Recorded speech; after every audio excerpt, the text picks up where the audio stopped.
Hello and welcome to the second Jackson Mental Health podcast that this time round we're releasing to coincide with Mental Health Awareness Week.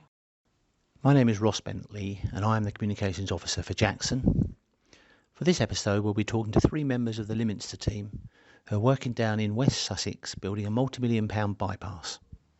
We'll be talking to the team about some of the challenges they face in their work, the stress that comes with their responsibilities, and how they've dealt with that stress. So first of all, I'd like to go around and ask each member of the team to introduce themselves and just give a little description of what their job entails. So first of all, Sam, could I ask you to introduce yourself, please? So my name's Sam Batley. I'm the Senior General Foreman at Lyminster, and my role entails the operational side of the project, ensuring the project runs smoothly on the ground, minimising any risks and mitigating any risks, whether it's through our own team or subcontractors, and ensuring the project's delivered successfully. Thank you. Emily, please could you say a few words about you and your role, please? Hello, I'm Emily Cole, the Southern Region's first apprentice engineer. So I get involved with all of the setting out and all the QA and everything that's built on site, as well as trying to make sure we stick to programme in the office. Lovely, thank you. And finally, Shannon, could you say a few words about yourself, please? Of course. Hello, I'm Shannon Acton-Brown. So I'm the Public Liaison Officer for the Southern Region. So my job entails going around multiple sites within the Southern Region, not only dealing with stakeholders and residents and local businesses, but also building a close relationship with clients, the site team, dealing with audits. I currently have 5 projects on the go at the moment. So yeah, it's about going around all of them. Fantastic. Well, welcome everyone.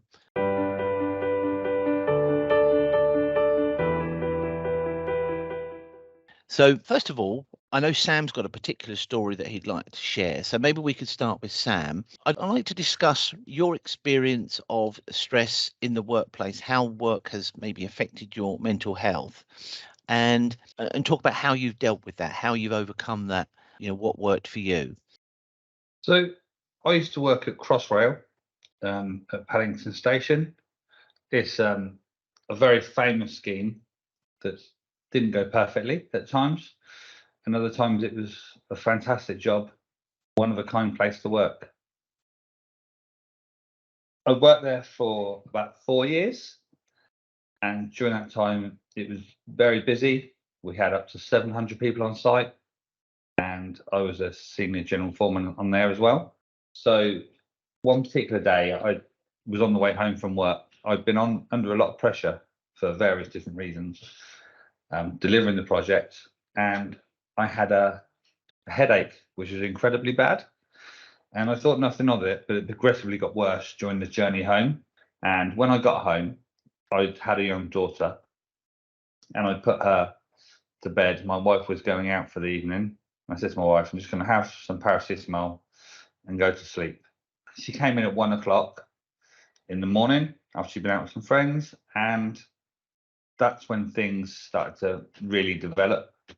So when she came home, I started to speak to her and I was saying the wrong words. So for example, if you asked me how old my daughter was, I'd know she was 3 at the time, but actually I would say 7. And this was occurring a lot. At the time, I didn't notice, but as things got worse, this happened more and more, but only my wife would see and I didn't see.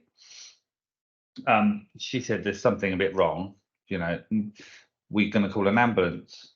During that time, I started to lose coordination on the left side of my body. So the thing, my motor functions were going very, very slowly. At this time, the ambulance crew turned up and I was rushed in because they assumed I was having a stroke. Sorry, Sam. Is this over that one night or a period? That one evening. This really all happened one evening. It happened very, very quickly. Yeah. I got to the hospital. There was a lot of people waiting at hospital for me, doing lots of tests. I had MRIs, blood tests, X-rays, ultrasounds, you name it, I had it. They couldn't find a single physical thing wrong with me. So I was in hospital for a week, and the short story is they put it down to stress at work. When I explained my job role, the responsibilities, and how things operated at the time, and I just happened to be starting my extension the next week at home. It's all a newborn, a young child, the work, extension, and it was something that built up over time, and the work was the main stress really, and that's where it all started to unravel. I was off work for 4 weeks, couldn't really function for the first 2. Took me a long time to get back into it. So there's a longer story, but that's the shorter version. That must have been absolutely terrifying. It was for my whole family, particularly my wife, because we didn't really know what was going on. She's a nurse, so she has a good medical understanding of what was going on. But it was very strange that there was no physical reason for me to have these symptoms. It really was the same as a stroke victim. So the hospital said my brain just couldn't handle any more functions. So it's this way of protecting itself. It's just shutting down motor functions just to protect itself. And so how did you come out the other side, or how did you change? Did you have to change behaviours? Can you talk about how you kind of came back to work and what changed after that? So I took some time out. Got someone to help me. Not a counsellor. It's a behavioural therapist. So understanding that not everything's my responsibility, and a bit of mindfulness, understanding that looking after things you can control and not things you can't. Because when you're in construction, you have a lot of things you can't control. They're in other people's domain, like deliveries, design. Doing my role, you can only deal with what's put in front of you. Yeah. Understanding that and prioritizing that, that's the main aspect of my job. But that's quite a major shift, isn't it? Did that take a series of sessions and counselling sessions to kind of learn that new way of thinking? It did, yeah. I had initially I had 3 in a row, one weekly, and then I had another one monthly after that for a few months, just to ensure my pattern or my behaviours changed towards work and towards home life, rather than trying to control everything. And was that something that was advised by the medical people or your work HR people, or something you took on yourself? It was advised by medical people. So they said, try this. You can process your thoughts in a different way. And it came from there, really. Sam, just a question on that, going back to the beginning. 2 questions actually. The first one, did you yourself see any signs that it was leading that way? Obviously, your wife's the one that picked up on the speech and language and the confusion. But did you yourself actually notice anything happening, or did you change at all that then would indicate that you were under a lot of stress and that was about to happen to you? Because obviously it's quite dramatic, isn't it, what happened to you? It's not just off poorly for a little bit. It's quite intense. So I was just wondering if there was any signs and symptoms from you, but also was there, obviously this wasn't it wasn't Jackson's, the company you were with before. So was there any support around stress and mental health at your previous company? So there was some support, but everyone on the project was stressed. You could see it on a daily basis. Everybody had long commutes, long working hours, nothing went the way you planned. And a lot of people on that project went off with stress. It was very, very common. Very, very common. There's quite a few guys that had detached retinas, which is quite a big sign of stress. You see some guys between 35 and 40 years old with a bloodshot eye. It's normally due to stress. It's very, very common. And what about the first question that Shannon asked, in terms of, obviously that night you've talked about where it all came to a head, but were there any signs before that looking back you you think, well, that was definitely down to stress? The problem is the way I perform best is under stress. So I run my life always with a constant bit of stress in there because it gets the best out of me. If I don't, I feel I don't have can't put the best into things.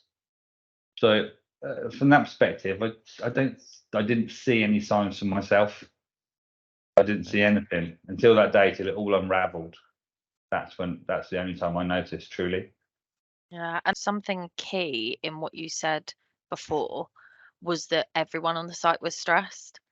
And it's hard because especially in construction and engineering, there's so many different targets, KPIs, you're trying to keep many people happy. But if you're surrounded by people that are stressed, you're all seeing it the same way. And it's a shame that maybe there wasn't enough support for you work wise, as you know, you and your colleagues. But also I'm glad in a way that you did end up going to hospital and there was a reason for it, and the fact that they thought it was, you know, a stroke is awful, but at least you managed to get to the bottom of it. Yeah, and that was a good ending and taught me to manage myself better. And then I try and bring that knowledge to the people I'm mentoring now. So the foreman I've got working for me, even the gangers, trying to teach them not to get stressed out about stuff they don't really need to worry about, understanding their level of responsibility and what they have to look after. And do you have to give yourself constant reminders of that, Sam? I mean, Lyminster's it's not a small job. There's a lot going on down there. Do you sometimes have to kind of stop and think and give yourself a reminder or that kind of thing? Yeah, I do. I have to take a step back, understanding what's important. It's very easy to get drawn into every little thing, and you've just got to take a step back and understand what's important to you and how you can push the project forward and not do everybody else's job for them. I can't control what the designer's doing. That's part of the team. The design coordinator can do that. I can only get the work done when the design comes to me. I can have a conversation about it, but I can't control that task.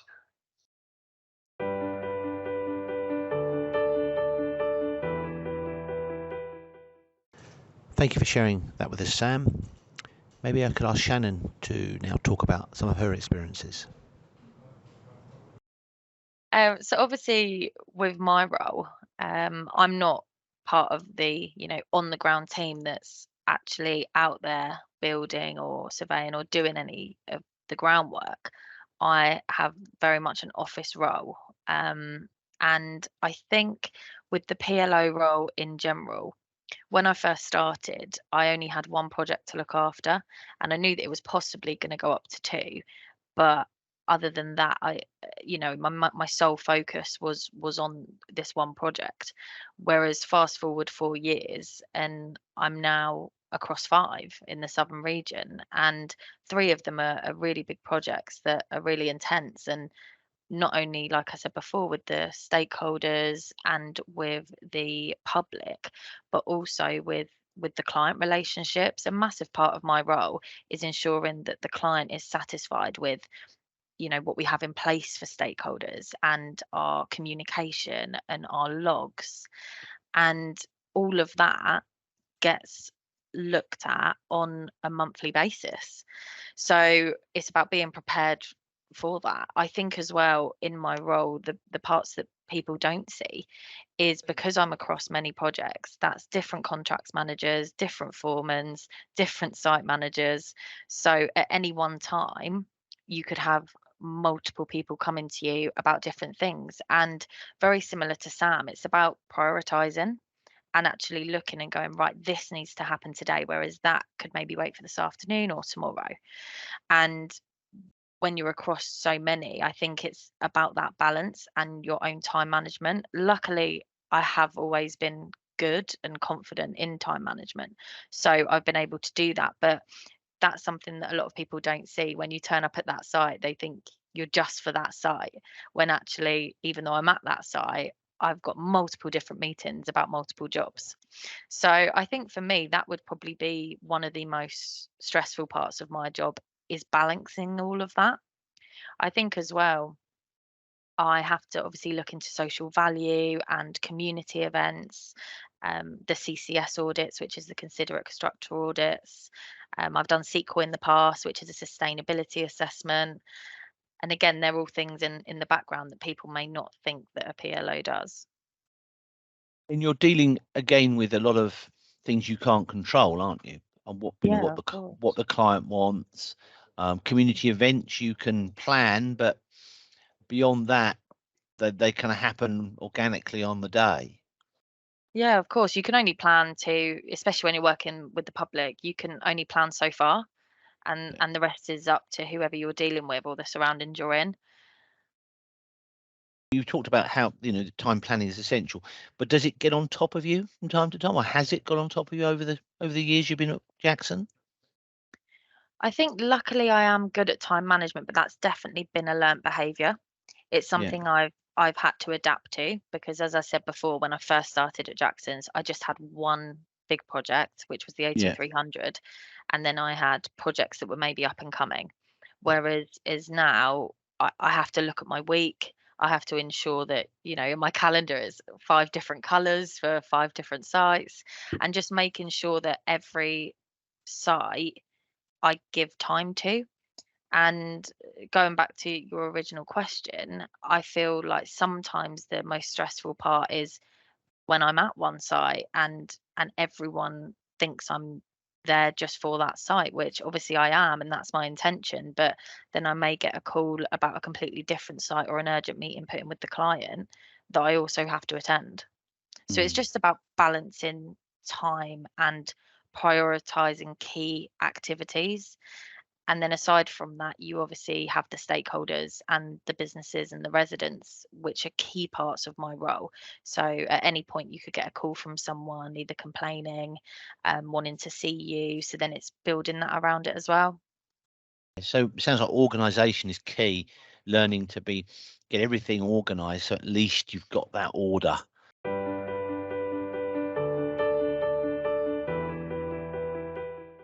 Well, thank you very much for that, Shannon. Right, over to you, Emily. Can I ask you about the stresses that you have in your job and how you deal with those, please? Yeah, so being an apprentice, I means I came into the job basically not knowing anything before I joined. So I joined Jackson's at 18. I hadn't been to uni. I hadn't really studied any construction at college. I did maths and further maths, so I had a good background and a good idea of what the job involved, but I didn't know anything that people just know on site. Obviously, if you go through university and come as a placement, you've got a couple years background of construction and what is involved, but I didn't have any of that. So No. I basically came into the job and into my first year of uni at the same time, and I'm still doing university now, so that is definitely one of the main stresses when it gets sort of towards the end of the year and I've got exams going on as well as trying to work. I go to university one day a week, and if I Jackson's are quite good because if I need time at work to do a couple bits for uni, like they give me study leave, so I get a few days study leave a year, so I can prepare myself for like my exam the next day rather than getting home from work at 6:30 and then having an exam at 9 o'clock the next day. There's a mix of things that does get stressful at work. I mean, you've got the stuff at work anyway, and then you've got the side of university as well. So I've got a bit of both on my plate, which sometimes is great fun and sometimes is not fun at all. It's yeah, in terms of actually at work, I think I'm very much like Sam. I like things to go right. I like to keep the job moving. So I do get quite stressed out quite easily. And I think when there's a lot of tension in the office, everyone sort of gets just stressed and it doesn't help anything. So I think I'm sort of learning on the job and I'm learning how to manage my stress and know the things that I don't need to get stressed out about. But I also, my example is not quite as big as Sam's, but I have heart problems anyway. And a couple of years ago, I ended up having an operation on my heart due to heart palpitations or anything. And every now and again, if I get too stressed, they do kick off again. Now I've got an appointment coming up, so we're trying to figure out what it is and whether it is to do with stress. But it's sort of just that as much as stress damages your mental health, you also got to be careful it doesn't damage your physical health as well. Because I mean, on this already, you've got 2 examples of how it can take a toll on you physically as well as mentally. If I'm right in saying you had heart palpitations in your kind of personal life, you've had to develop some coping mechanisms in terms of kind of trying to keep that down. Yeah, so I never really knew what they were from. I didn't really think anything of it. A bit like Sam was saying with his headache, like you just don't think anything of it. You'd have it for a little bit and then it'd go. And that was just, I don't really remember having them through college, but definitely through the summer between. I don't know if I was getting stressed or just overdoing myself. I don't know what it was, but I ended up in hospital, getting rushed into hospital as well, and operated on the next day to try and sort it out so that I wasn't getting them again. And then, well, mainly recently, as things have got a bit more. Emily and I are very similar, like she described, in our work ethic. And we've had a few chats now, and I've explained that not everything's her responsibility. Yeah. She wants to push everything through and drive the project to completion, but she can't solve everything. She has a tendency to make everything her problem, to deliver the job, and she just wants to do the job as best she can. Yeah. But then that trait is kind of taken over a little bit. I think every engineer will agree with me on this. We get blamed for everything. Like that's just standard. Like no matter what it is, the engineer, it's their fault. So I think a lot of things we as a team try and avoid so that we don't get put in that position. But it doesn't help for me that I'm basically the one that doesn't know it all. Like I can't, and I get annoyed at myself for that more than I should. Realistically, I've only been in construction for 2 years.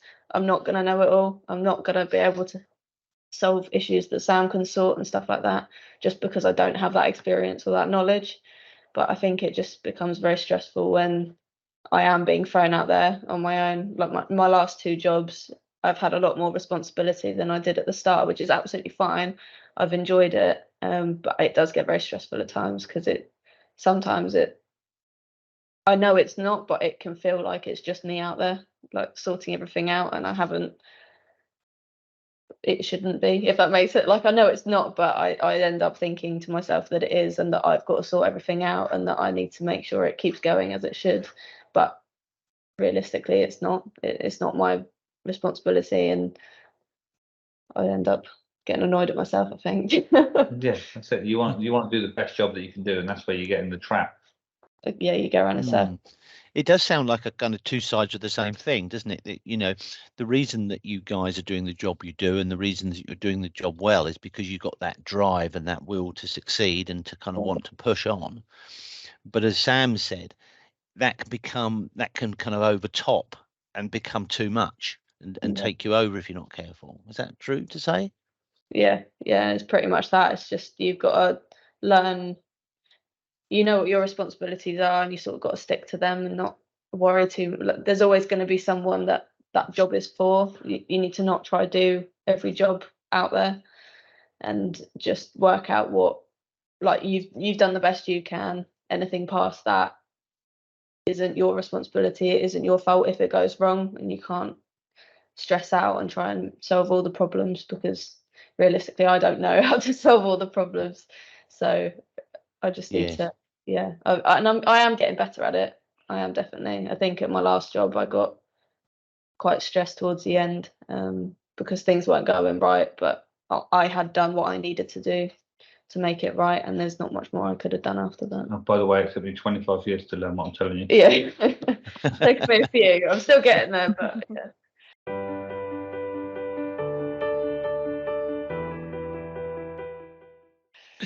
And Sam, you talked about passing on what you've learned to other people, people on site, gang members. It sounds as if, and we talked about this in the previous podcast, communication, talking is a vital part of dealing with stress and keeping it under control. Would you like to say something about that, please? Yes, it's like you said, Emily and I chat, and I do it on an individual basis with each of the team members. I don't think it works that well as a group. You need to understand why people are coming to work, for one, to understand how to get the best out of them. And when you understand that, you understand what drives them. I think just on that, I've done I don't know if Shannon has as well, but I've done a mental health first aid course. Yeah, I have. Yeah, I'm pretty sure you have, and that was completely eye-opening. Like what Sam was saying, you can assume that people are just getting annoyed and angry and just being a bit of a pain, but realistically, at the back of it, they've actually got something going on, and you need to just work out what their way of working is and what works best for them. Yeah, of course. I think following on from what Emily and Sam just both said is a lot of time when you're in work, people see you as your job role. So they see Emily as an engineer, they see Sam as a foreman, they see me as a public liaison. And sometimes you don't feel that people see you as a human. You can be sometimes more of a number.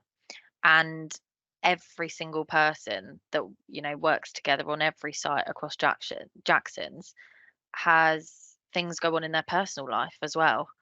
I think that it's key that when people come into work and, on that Monday morning and they're like, how's your weekend? Everyone just gives that real brief overview. Yeah, it was really good, really fun. When actually someone could have had something really bad happen at the weekend that has had an effect on their mental health. It might not be comfortable to talk about it either. You can't Yeah. just assume that everyone's all right. Yeah. And it could be, when Emily said that, someone comes in and they seem really angry or that they've woken up at the wrong side of the bed. It can actually be that something's happened in their personal life that has made them come into work and feel like maybe they can let that out in work, but that's not actually how they're feeling. Everyone has got something going on, haven't they? Yeah, of course. Sometimes it can be fine, and sometimes it can get on top of you. I get round to sites all around the country, and you find yourself chatting to people, and you chatting to someone who's got elderly parents, and he was the sole carer for them, and so he was finishing work, and he was going around theirs, and he was up until the early hours making kind of cottage pies for them, and then kind of going home and going to work. And you wouldn't know that when you met someone unless you started to talk to them, and then you can start thinking, well, actually, God, imagine that, putting yourself in their shoes and thinking, God, he must be absolutely tired. And that's just one story. There's all sorts going on, isn't there? Also, I think it's worth noting that a lot of people also use work as an escape. So if there is things going on at home that actually going to work makes them feel more human and being in that routine, because sometimes when you take that routine away, I know when me and Sam have spoken briefly about when he was in hospital with his stress, it then took away the routine for him. And then you're kind of wanting that routine back, not the stressful side, but just the waking up, driving to work, performing your job, coming home. You have a role at work to play, and everyone, like I said before, knows you as that role. And sometimes people struggle to fulfill that role if they have things going on, but it can also have the opposite effect of people flourish when they're in that role, and it's actually when they go home that's when their mental health comes in. I think as well with mental health, it's so broad. Your mental health could be either, on a daily basis, your mood fluctuates, or maybe you've not had enough sleep, and that can impact your mental health. But then also it can be the extreme of, being hospitalized or needed treatment and not being able to function. And Emily said before about it's as much mental health as it is your physical health, and they are linked.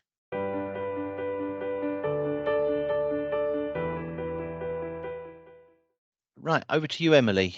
When I'm on annual leave, even if I'm away for a week, I'll still be messaging a couple of the boys here saying like, oh, what's been going on? Like, how's it going? All of that. It's like even in the times where you're meant to not be thinking about work, you're still worrying about work because you're almost you don't know what you're walking back into, sort of thing. So people get. I mean, I think all of us are guilty for maybe checking their emails, even if they're on holiday or something like that. Just, I know someone that definitely is on their emails when they're not at work. And it's just that sort of, you have that time to take off. And I think work very much prioritizes people's lives, especially in construction, just because you don't know what you're walking back into. You don't know what has happened whilst you're off, but you still feel like you should know. You feel like you should need to know. Maybe that's just me, as I say earlier, sort of worrying about what's going on and wanting to make sure it runs smoothly. But like, even if I ask how's work going, they'll reply with, "Don't worry, you're on holiday." And Yeah, and I think that's a lot of people, Emily. yeah, I don't think that's I think a lot of people, and I noticed that at the sites as well, that even when people come back in, the first question's like, "Oh, what's going on and what have I missed?" rather than, "Oh, guys, I've actually had a really good time." Yeah. Fact that you feel that work is a priority sometimes over your personal life. It's hard to get that level of discipline where you lock yourself out of your emails Yeah. and phone. Yeah. It shows you relative, care as isn't it? well. It does show you care. So it's not always a bad thing. It's just a bad thing when it takes over your life. Well, talking of work, I think I should let you guys go and get back to work. But before you go, could I just go around and ask people for final thoughts, please? Shannon? I think for me, my final thoughts on this would just be that mental health comes in all shapes and sizes, and stress is one part of that. And if you're at work and you are feeling stressed, whether it's something minor or something major, I think sometimes the best thing you can do is talk. You know, like Emily has spoken to Sam before, I've spoken to people before, and the saying is so true that a problem shared is a problem halved. And I think at Jackson's there's great people and great policies in place and great support for if anyone does need that help, that it is there. And I think that that's just something worth noting. Emily, any final thoughts? So I agree exactly with what Shannon was just saying. I think at Jackson's we're very lucky with the support circle that we have around us, and we have many people that are more than happy to sit and have a conversation, whether it's about work life or personal life. Like some companies, you'll hear the whole "leave your personal life out of work," like that sort of what happens outside happens outside. You've got to focus on work, but it's not like that at Jackson's. We've got people around you that you can talk to, and I think as well, being female, it's easier for some men to talk to me or to talk to Shannon or something like that, because I think just it's the stereotypical, "Oh, boys can't show that they're struggling," that sort of thing. And I hate that it's even a thing, but I know a few people that have come to me with a couple of things, and I can't help them as such, but it's nice for them to just know that they can sort of speak about it and get it out rather than bottling it up and letting it affect them at work and letting them get more stressed over things that they maybe didn't need to get stressed about.